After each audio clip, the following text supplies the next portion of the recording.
Hello friends, एक बार फिर से आपका स्वागत करता हूं आपकी अपनी ऑनलाइन क्लास में। और आपको जैसे पता है कि 2.1 एक्सरसाइज का पार्ट 1 हम पहले सॉल्व कर चुके हैं, जिसमें हमने फ्रैक्शंस का एडिशन एंड सब्ट्रैक्शन पे डिस्कशन किया था। पार्ट 2 में भी कुछ उसी पे डिपेंड करते हुए क्वेश्चंस लेके आपके सामने हैं आज हम, और उनमें एडिशन सब्ट्रैक्शन को ही आगे बढ़ाना है। बस उनको ना हमें वर्ड प्रॉब्लम्स के जरिए से यूटिलाइज करना है। मतलब जो एडिशन सब्ट्रैक्शन किया है ना हमने फ्रैक्शंस का, उसको कैसे हम सॉल्व कर सकते हैं, वर्ड प्रॉब्लम्स में कैसे आजमा सकते हैं, कैसे ज़रूरत उनकी पड़ सकती है। तो बिना देरी किए आज का पार्ट हम शुरू करते हैं।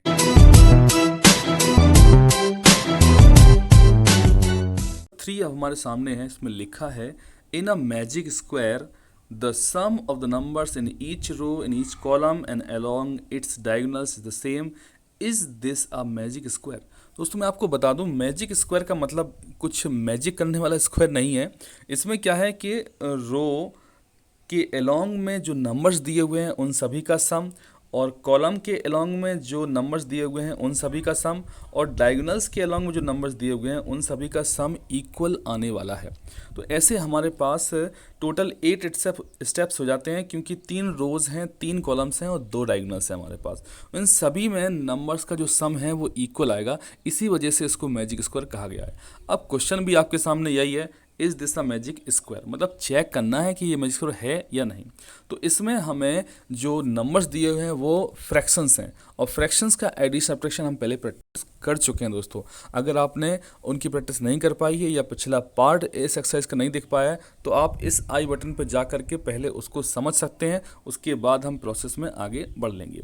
इसका सॉल्यूशन बहुत ज़्यादा सिंपल होने वाला है, क्योंकि जो नंबर्स हैं सभी के सभी लाइक फ्रैक्शंस हैं। लाइक फ्रैक्शन मतलब डिनोमिनेटर सेम है सबके।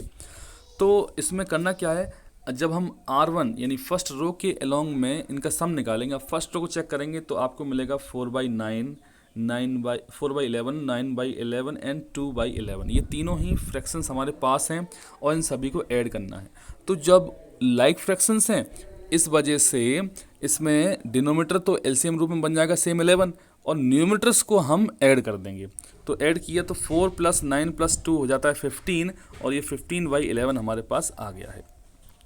इसी तरीके से और भी सेकेंड रो है, तो इन सभी का सम कर लीजिए। तो ये ज़्यादा खास नहीं है, बस आपको क्या करना है कि जो एलसीएम है 11 ही आएगा, आपको न्यूमरेटर्स को ऐड करना है और लिख देना है बस आराम से। जैसे हमने यहाँ पर 3, 5 और 7 को ऐड किया तो 15 आया, और 11 आपका सम हो जाता है। इसके बाद थर्ड रो, जैसे ये देख सकते हैं यहाँ पर ये वाली थर्ड रो है। अब थर्ड रो के जो नंबर्स हैं उनको हम ऐड करेंगे, तो हमारे पास इन सब के न्यूमरेटर्स को ऐड किया और हमारे पास सम आ गया है 15/11। तो बहुत ही सिंपल सा प्रोसेस है हमारे पास। और इसके बाद हम कॉलम्स के अलोंग में भी ऐड करेंगे। कॉलम्स में ये 3 कॉलम्स, ये कॉलम 1 है, ये कॉलम 2 है, और ये वाला कॉलम नंबर 3 है। तो इन कॉलम्स को आप खुद ही देखिए, न्यूमरेटर्स को ऐड करना है और आंसर लिखा हमारे सामने। इन तीनों को ऐड करने के बाद बचेगा हमारे पास डायगोनल, ये फर्स्ट डायगोनल और ये वाला हो गया है सेकंड डायगोनल। इन दोनों को भी आप स्किप ना करें। तो टोटल पूरे 8 के अलोंग में हम सम निकाल देंगे, और सभी का सम जो है वो 15/11 ही आ रहा है। तो 15/11 सम आया, इसका मतलब है कि ये एक मैजिक स्क्वायर है, क्योंकि सभी के अलोंग में इसका सम सेम टू सेम आ रहा है। तो दोस्तों इसको हमने बड़े आसानी से एक्सप्लेन किया है। अब हम जाते हैं क्वेश्चन नंबर 4 की तरफ। क्वेश्चन नंबर 4 ऑन स्क्रीन, इसको पढ़ लेते हैं, पहले समझ लेते हैं। A rectangular sheet of paper is 12.5 centimeter long and 10 whole 2/3 centimetre wide. अब देखिए रेक्टेंगुलर शीट है, मतलब कि जो शीट है पेपर की वो रेक्टेंगल शेप में है, और उसका जो लेंथ है वो ये दिया हुआ है 12 होल 1/2। इसके साथ ही इसकी विड्थ भी दी हुई है जो सेंटीमीटर में है, दोनों के दोनों सेंटीमीटर में। करना क्या है, फाइंड इट्स पेरीमीटर। देखिए पेरीमीटर का मतलब है सम ऑफ ऑल द साइड्स, मतलब सभी साइड्स का सम होना चाहिए। या रेक्टेंगल है तो हमारे पास सिंपल सा फॉर्मूला है 2 × L + B, length plus width. अब इस फॉर्मूले को यूज़ करके ना दोस्तों हम निकाल लेते हैं इसका पेरीमीटर, बट यहाँ पे इतना सिंपल सा तरीका नहीं होने वाला है, क्योंकि जो लेंथ और विड्थ है वो फ्रैक्शनल वैल्यू है। फ्रैक्शंस का एडिशन सब्ट्रैक्शन हमें यहाँ पे काम आने वाला है। तो देखते हैं यहाँ पे कैसे किया गया है। लेंथ गिवन है, ब्रेड्थ हमारे पास गिवन है, इसका मिक्स्ड फॉर्म हम ब्रेक कर लेते हैं और इसके साथ ही पेरीमीटर का फॉर्मूला मेंशन किया और फॉर्मूले में वैल्यूज़ को पुट कर देते हैं। तो 2 एज इट इज लिखा है, लेंथ की वैल्यू 25/2 आ गई है और ब्रेड्थ की वैल्यू है 32/3। इसके बाद दोस्तों हमने क्या करना है, ये जो फ्रैक्शंस हैं इनको ऐड करना है, क्योंकि ब्रैकेट के अंदर हम पहले सॉल्व करेंगे। इसको सॉल्व करने के लिए देखते हैं कि ये तो लाइक फ्रैक्शन है ही नहीं, और लाइक फ्रैक्शन नहीं है, तो इनको लाइक में बदलने के लिए हम एलसीएम लेंगे। तो 2 और 3 का एलसीएम लिया, तो ये देखिए इनका प्रोडक्ट, इनका एलसीएम आएगा। और जब कभी एलसीएम डिनोमिनेटर्स का प्रोडक्ट आए तो समझ लीजिए कि आपको क्रॉस मल्टीप्लाई करना है। ये आप इस तरीके क्रॉस मल्टीप्लाई करेंगे तो आपको ये वाला स्टेप मिल जाएगा। तो जब क्रॉस मल्टीप्लाई किया तो आया 75 + 64/6। तो दोस्तों इनको ऐड करने के बाद आपको ये 139/6 मिल जाएगा और 2 इंटू में बाहर लिखा हुआ है, 2 से 6 को हमने यहाँ पे कैंसिल कर दिया और जो बचा है वो है 139/3। अब देखिए ये एक इम्प्रॉपर फॉर्म है फ्रैक्शन लिखने का, इसका तरीका नहीं है। जब आप आंसर लिखें तो प्रॉपर फॉर्म में लिखें, ज़्यादा अच्छा रहेगा, या अगर इम्प्रॉपर फॉर्म मिलता है तो मिक्स्ड फॉर्म में आपको लिखना ज़्यादा तरीका सही रहेगा। तो इम्प्रॉपर से मिक्स्ड फॉर्म बनाने के लिए हम करते हैं डिवाइड। ये हमने यहाँ पे आपको एक डिवाइड करके भी दिखाया है। 139 को 3 से डिवाइड कर दिया, डिवीजन प्रोसेस आप खुद भी समझ सकते हैं। हमारे पास आंसर आया है 46 और रिमाइंडर बच गया है 1। तो इसको लिखा कैसे है, 46 होल, क्योंकि 46 टाइम तो डिवाइड हो ही गया, इसलिए 46 whole 1/3 centimetre is the answer of perimeter. तो ये हमने यहाँ का पेरीमीटर निकाल लिया है। देखिए फॉर्मूला बड़ा आसान सा है जो आपको पहले से याद होगा, बस क्या है वैल्यू पुटअप करके जो फ्रैक्शंस हैं उनका एडिशन हमने किया है और कुछ भी खास नहीं है, सिंपल सा कैलकुलेशन है। आप प्रैक्टिस करेंगे तो आप ज़्यादा अच्छा महसूस करेंगे। इसी के साथ हमारे पास क्वेश्चन नंबर 5 भी इसी स्क्रीन पर है, इसको भी पढ़ लेते हैं। Find the perimeters. अब देखिए पेरीमीटर निकाल रहे हैं क्योंकि हम सम करते हैं पेरीमीटर्स में, इसलिए इसमें पेरीमीटर इसमें ही पूछा गया है। पेरीमीटर्स किसका है, ट्रायंगल ABE का है और है रेक्टेंगल BCD का। तो इसमें है कहाँ ये, जरा इनको चेकआउट कर लेते हैं।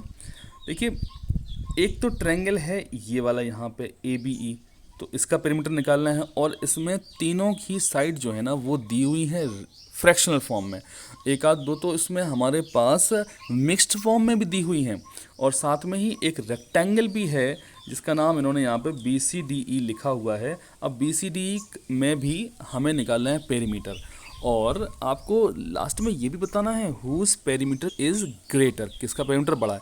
तो देखो 2 स्टेप में क्वेश्चन सॉल्व होगा। पहले स्टेप में हम पेरीमीटर निकालेंगे ट्रायंगल का, नेक्स्ट स्टेप में रेक्टेंगल का पेरीमीटर निकालेंगे, और हाँ लास्ट में कंपेयर करके बता देंगे देख करके कि किसका पेरीमीटर ज़्यादा है किसका पेरीमीटर कम है। तो देखिए पेरीमीटर की निकालने की तैयारी, ट्रायंगल की तो क्लियर है, तीनों ही साइड को ऐड करना है। रेक्टेंगल का अभी अभी हमने ये प्रोसेस यहाँ सीखा, फॉर्मूला लगाएं और वैल्यू निकालें, बट ये चेक कर लीजिए लेंथ की वैल्यू है या नहीं। लेंथ ये है, इसकी वैल्यू दी हुई है, और ब्रेड्थ ये है, इसकी वैल्यू दी गई है, मतलब डेटा सफिशिएंट है, हम इनको सॉल्व कर सकते हैं। तो आइए नेक्स्ट स्क्रीन पर और हम करते हैं इस क्वेश्चन को सॉल्व। यार इसमें हमने एक बार फिर से आपके सामने बना दिया है, और इसको देखते हुए जो मेजरमेंट्स हैं वो हमारे सामने क्लियर हो जाती हैं। हमें करना क्या है, पेरीमीटर अगर निकालना है ट्रायंगल का तो हमने लिखा है तीनों ही साइड का सम, और तीनों साइड का सम लिखने के लिए ये वैल्यूज़ पुटअप कर दी हैं। वैल्यूज़ जो 2 हैं वो हैं मिक्स्ड फॉर्म में, उनको तोड़ लेते हैं। तो 4 × 2 = 8 + 3 करेंगे तो हो जाएगा 11/4, ये मिडल में लिख दिया है, और 5 × 3 = 15 + 3 हो जाएगा 18, तो 18/5 यहाँ लिख दिया। कहने का मतलब अब हमारे पास ये आ गए हैं इम्प्रॉपर फॉर्म में और सही फॉर्म में आ चुके हैं फ्रैक्शंस। अब हम लेंगे एलसीएम डिनोमिनेटर्स का, क्योंकि ये तो सबको पता है कि ये लाइक फ्रैक्शन नहीं है, और लाइक फ्रैक्शन नहीं है तो लाइक में लाइए, उसके बाद ही तो कीजिए ना इनका एडिशन। तो हमने लिया इनका एलसीएम, और एलसीएम ये देखिए लिखा भी है हमने यहाँ कि इनका 20 एलसीएम आया है। कैसे आया आप चाहें तो रफ नोटबुक में एक बार खुद करके कॉन्फिडेंट बन सकते हैं। एलसीएम लिया, उसके बाद फिर डीडी रूल बताया था, डिवाइड बाय डिनोमिनेटर, और डिनोमिनेटर से डिवाइड किया तो आपको 10 मिलेगा, और 10 से मल्टीप्लाई करना है न्यूमिनेटर को 5 से। तो देखिए यहाँ पे 5 × 10 लिखा हुआ है। तो ये मैंने बता भी दिया कि कैसे चल रहा है। जब एलसीएम लेते हैं तो हमें डिवाइड बाय डिनोमिनेटर, और जो क्वोशंट आया उस क्वोशंट को न्यूमिनेटर में मल्टीप्लाई करके लिखना होता है। इसलिए यहाँ पर देखिए न्यूमिनेटर तो 11 था बट उसको 5 से मल्टीप्लाई किया। अब आप सोचेंगे 5 कहाँ से आया, सिंपल डिवाइड बाय डिनोमिनेटर। तो आप करते रहिए और निकाल लीजिए। इसको सॉल्व करेंगे तो हमें ये वाला स्टेप मिल जाता है मल्टीप्लाई करने के बाद। तो 50 प्लस 55 प्लस 72 इन सभी को ऐड करेंगे तो मिलेगा हमें 177/20। अब देखिए ये इसमें डिनोमीटर बड़ा है और डिनोमीटर छोटा है, न्यूमरेटर बड़ा है, मतलब ये है इम्प्रॉपर फॉर्म और इसको आपको ना मिक्स्ड फॉर्म में लाना बहुत ज़रूरी है। तो करिए डिवाइड, और ये डिवाइड हुआ है 8 टाइम्स कंप्लीट, इसलिए 8 होल नंबर बन चुका है, तो हो गया 8 होल 17/20। तो देखा फ्रेंड्स, इस तरीके से हमने ट्रायंगल का पेरीमीटर निकाल लिया है। और अब हमारा नेक्स्ट स्टेप है रेक्टेंगल का पेरीमीटर निकालना। चलिए इस मकसद को पूरा करते हैं। हमारे पास है इसका formula 2 into L plus B, और एल और बी की वैल्यू क्वेश्चन में फिगर में दी जा चुकी हैं, मेजरमेंट्स हैं हमारे पास, बस आपको पुटअप करना है और सिंप्लीफाई कर देना है। वैल्यूज पुटअप करने के बाद देखिए एक वैल्यू जो है वो मिक्स्ड फॉर्म में है, उसका मिक्स्ड फॉर्म ब्रेक करने के बाद पहले भी ब्रेक किया था 11/4 मिला है। और अब ये देखिए दोनों के डिनोमिनेटर अलग अलग हैं, 4 है और 6 है, एलसीएम लेकर के इनको सेम कर लेंगे। तो एलसीएम आया 4 और 6 का 12, और फिर से same process start, divide by denominator, और जो भी कोशेंट आता है उसको मल्टीप्लाई करें न्यूमरेटर यानी 11 से, एंड हियर भी करेंगे, यहाँ भी 6 से 12 को डिवाइड किया, 2 आया और 7 से उसको मल्टीप्लाई कर दिया। सॉल्व करेंगे तो आपको सिंपली ये स्टेप मिल जाएगा, 33 प्लस 14 आ गया है, इनको ऐड कर लीजिए आप, तो 47/12। और ये क्या, ये 2 जो बाहर था ये मल्टीप्लाई में है, जो कि सिंप्लीफाई कैलकुलेशन कराने में आपको हेल्प करेगा। 2 से 12 को कैंसिल कर लिया है और हमें मिल चुका है 47/6। ये भी again we have the improper form and we have to reduce it into mixed form by the long division process. Division किया तो आपको मिल जाएगा 7 होल 5/6। ये इसका आंसर है। अब देखिए दोनों के पेरीमीटर हमारे सामने आ चुके हैं, तो आप देखिए ये जो फ्रैक्शन है वो है 8 होल और ये वाली फ्रैक्शन है 7 होल। अब देखिए 8 होल, अब सबको पता है 8 जो है ना वो 7 से तो बड़ा ही होता है ना, तो मतलब ये है कि ये जो नंबर है वो ऑफ कोर्स नो डाउट बड़ा है।